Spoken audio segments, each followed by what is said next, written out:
Hello, my love. Good morning to you. I hope that this finds you well. I hope that you are rested.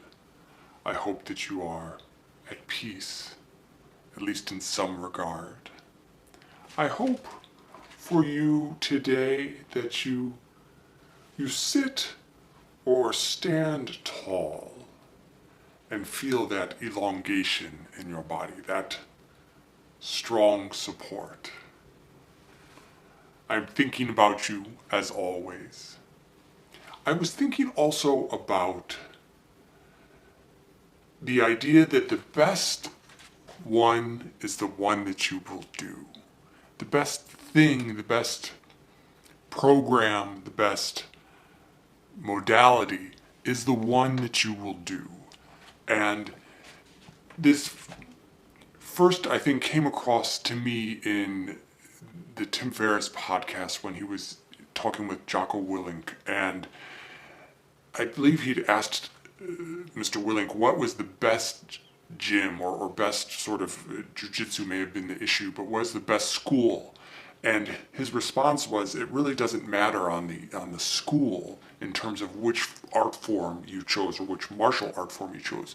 What matters is, would you actually go to the gym?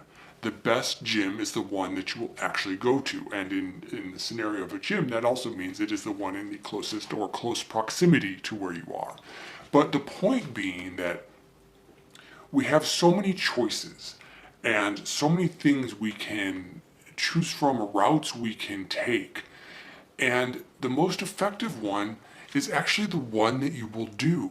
So many of them we aspire to. We think they will be useful, but then we do not engage with them. We do not interact with them.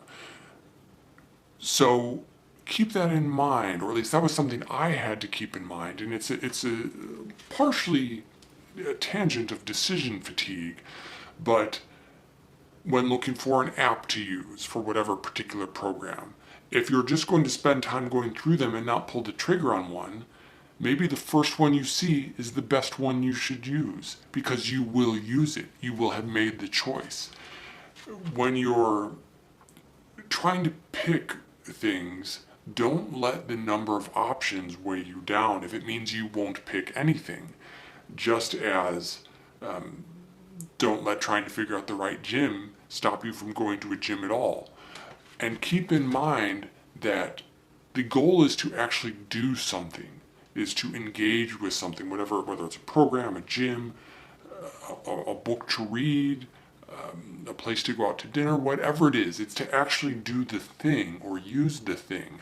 And if you're not, ask why and discard the ones you won't use or don't do and choose the one that you will. It may not be, quote unquote, the best.